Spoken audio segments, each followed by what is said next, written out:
Alrighty, welcome to Supernatural Signals, My Haunted Journal edition. If you're new here, this journal or these type of videos is where I talk about updates to the channel, what I've been experiencing paranormal, what I've been thinking about paranormal, supernatural, usually, and then sometimes I just do updates on my life and what I've been doing and slight things like that. So just kind of a hodgepodge of things, but mostly focusing on the supernatural. Um, but yeah, first I want to do updates to the channel. Been playing around with our little mascots that kind of are going to be in the videos or whatever. I like them. I think they're cute. I updated the profile picture, which I think fits the theme a little better of what I'm going for. Excuse me, with the channel. Um, but other than that, sorry, let me get a sip of water.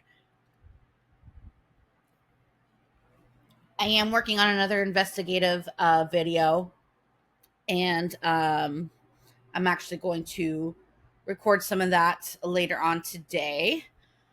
Um, but yeah, other than that, there has been some supernatural stuff going on.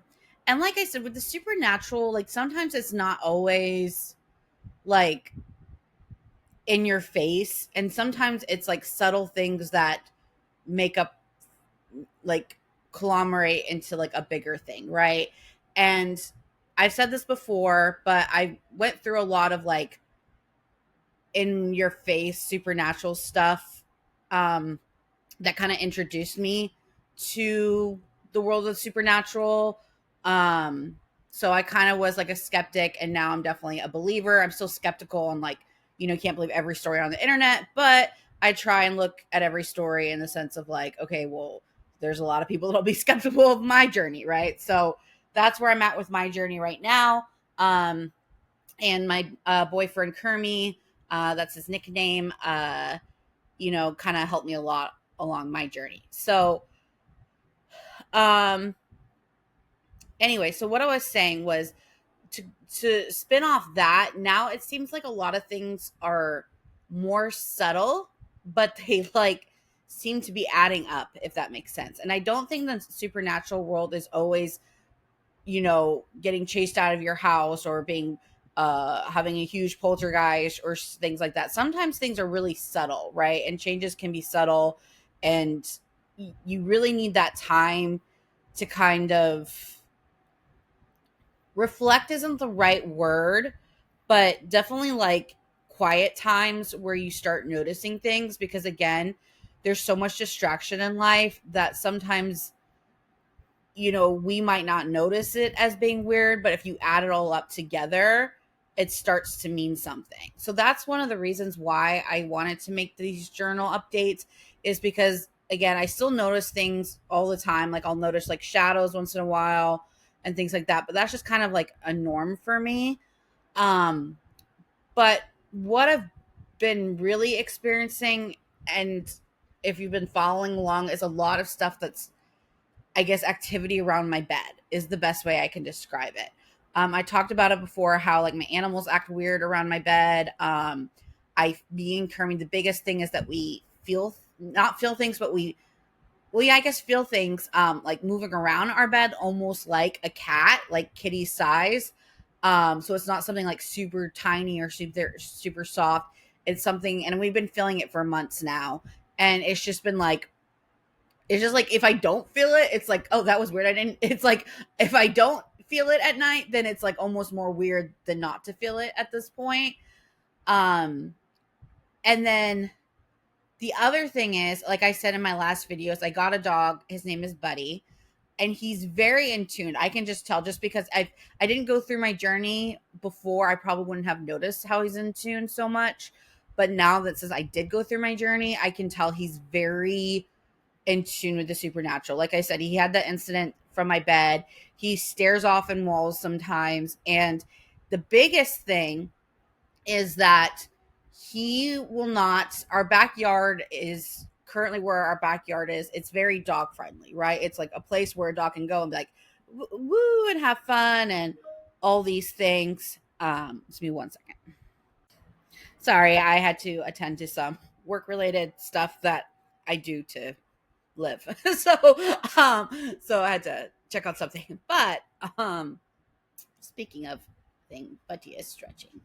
But he's very in tuned. And so, like I said, the backyard that he currently has the ability for him to go frolic and things like that. And he's very good at like staying in a certain area. He doesn't like to leave the house unless like he's like on a leash, right? He actually likes his leash. Okay. I know he likes his collar and his leash. I don't know if it's from his past experience or whatever, but like when I take off his collar, he gets like a little anxious, I guess is the right word. So he's a type of dog that likes to be with the family. He likes to know where everyone's at. Like that's just his personality, right?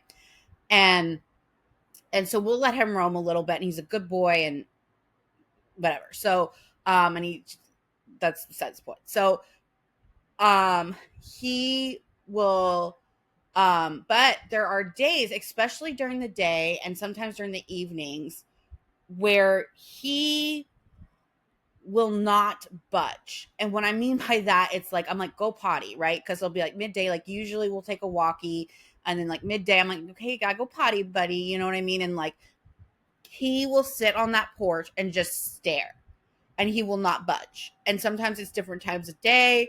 It does not matter. And it's like the front and the backyard, but especially the backyard. He's a little bit more okay in the front yard. And if I'm going to go check the mail or something, sometimes he'll come out and just check, see everything's okay, but he'll go right back in. And I have a couple video clips of this. I don't have the best ones because I usually don't have my phones, because usually when we're on the back deck and we're just chilling, like I just like to have, me and my dog time, and like with Kermie, we're just chilling and have our peaceful time, and not always, don't get me wrong, I love my phone, but like sometimes it's good. Kermie especially likes to give this I guess suggestion that like I don't always need to have my phone, right? So like, like, cuz it's like when I'm cuddling my dog or something like that on the back porch, and we're bonding or whatever, it's like I don't want to have that impulse to like stick a phone in his face and be like, look how cute my dog is, right? And so, and I think you notice more without that distraction on the phone. You notice more of animals' movements and what they see and what they're observing, because you're not observing your phone or trying to think about how to take a good picture of him, right?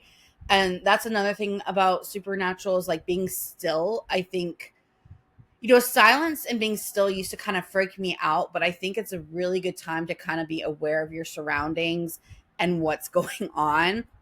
And again, I think that's another thing we can learn from animals, especially dogs and cats, is like they will be still. And again, I will show you some videos of him, because you think he's a young dog still. Like the vet said he's probably 2 to 3. So he's still a young dog, and so you think anytime you'd open the door, he'd be like whoop and like let's go play. And I'll show you a clipping, will maybe understand what I'm saying. And definitely he has his playtime. He's good, right? But there's just these times where even when I'm like, okay, let's go, let's, I'll try and move him down, and he will not. He will not. He will stay and he will stare, and then he'll try and like nudge us back in. It's not even just me; it's other people that have interacted with him, and he's very protective. He's very like wants to know where everyone is in the home that's in this current home. He's I don't know. He has a very like, and like I said, we found him, and he just has this like sense of, nope, it's not today. And if usually I always try and take him on a WLK, he's here, so I don't want to say it, but every day. But there's just some days I can't, and there's some days I think that he can sense it's not good, and he doesn't complain about it because he loves them, right? That's his like favorite thing ever. But he understands, or sometimes he'll try and get me to go home faster. Like he's very aware of his surroundings, and obviously I don't see everything that he sees or senses everything. And again, if anyone's into the paranormal at all, I think everyone can agree kids and animals are very sensitive to those things. So yeah, I'm gonna put at the end of this video, I will put a couple clips of Buddy demonstrating that. But like I said, they're not as I guess the right word would be as you might watch the clips and be like, okay, that's whatever, but it happens so much, and they're not as like if I had other clips, you get what I'm saying, right? It's just like a small taste of it is the right word. But yeah, so that's what's been going on. And that's the kind of thing I was talking about in my last haunted journal that Kirby wanted me to discuss. But I really do agree with Kirby now that I do think it's something he's sensing out there. And the other thing, meaning on that, is that, like I said, I've been feeling stuff in my bed lately.